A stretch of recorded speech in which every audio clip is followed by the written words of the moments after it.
mga kadayot ko dyan. Ngayon guys, pupuntahan natin ang napaka-trendy ngayon sa Facebook na pinag-uusapan ng marami. Ang napakamahal na halaman, ang Giant Alocasia, biga sa Tagalog. Ayan, puntahan natin. Napakarami niyan dito.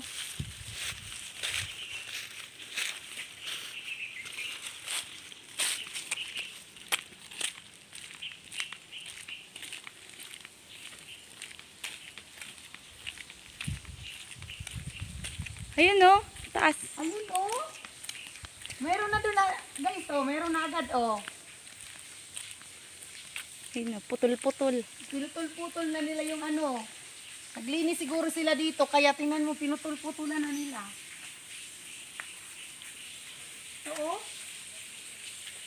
Ang ganda talaga ng dahon niya, kaya siguro napakamahal nitong Giant Alocasia kasi kakaiba yung dahon niya na, ayun oh, matibay siya, Pwede kang sumilong dito pag umuulan, oh. Sisilong ka pag umuulan.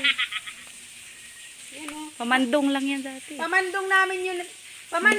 Namin yan nung bata pa kami. Pag umuulan, pag inaabutan kami ng ulan sa bundok, ganyan. Hindi yan pinapansin dito kasi damo lang. Pero napakamahal pala niyan, mantakin mo. 20 to 50,000 daw, depende sa laki. Dito mas marami dito guys, oh. Ayun. Yung tawag nila dyan, elephant. Elephant. Elephant ear. Elephant ear daw guys. Ayun, ang laki nga.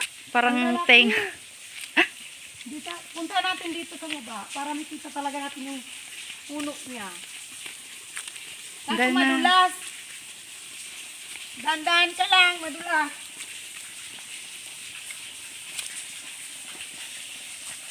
O, mayroon pa ritong free shower. May free shower pa guys, oh. Sa gurong. Sa Gurong, sa Bicol. O, tingnan niyo mga kadayot ko. Ito na talaga ang tinatawag na giant. Talagang giant. Tingnan niyo naman ang puno. Napakalalaki na. Yan. Matagal na kasi ito dito guys. Simula nung maliliit pa kami, bata pa kami. Nakikita na namin ito dito. Kaya natagal na. Hayun yung maliliit doon. Yan. Yan yung mura. Ito talaga, pag binili ito, mahal na ito. Kasi ano na oh, sobrang tangkad niya na. Banda kasi dun, may lake dun guys. May sabi ito, boiling lake.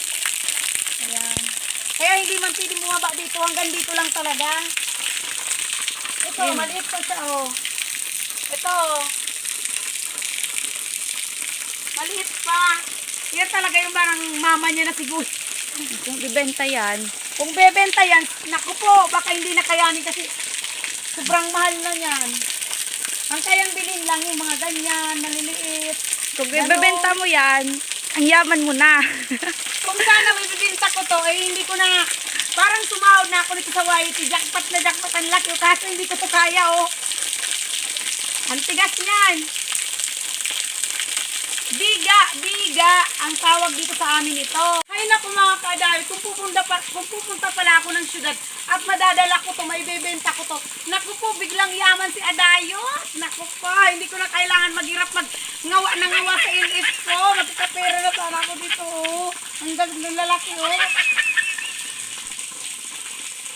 Ay naku guys, dito sa amin, dito pinapansin kasi Makati to.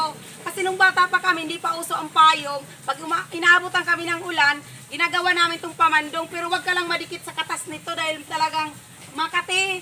Makati yan guys. Ayan guys, oh, nandito ako sa ilalim nitong Giant Alocasia na to. Naku po, grabe talaga.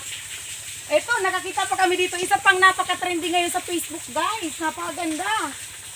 Ayun oh. Oh, isa pa napakamahal ding halaman. Ayan. Pinsa ng ano yan, Pinsan ko ng ano? Monstera. Pinsan ng Monstera. Ano guys, ito napaka-trending din ito sa Facebook. Ayun oh, may malaki. Ayun yun, oo nga. Mas malaking dahon niya. Mahal din yan eh. Sobrang mahal niya. Tinan niyo yun, oh, may ano siya, oh, may design. Ganda ng dahon, ng Ang kintab. ganda ng dahon niya. Tapos Kintab, tinan niyo, may design siya, oh, yung parang kala mo may butas. Gitna.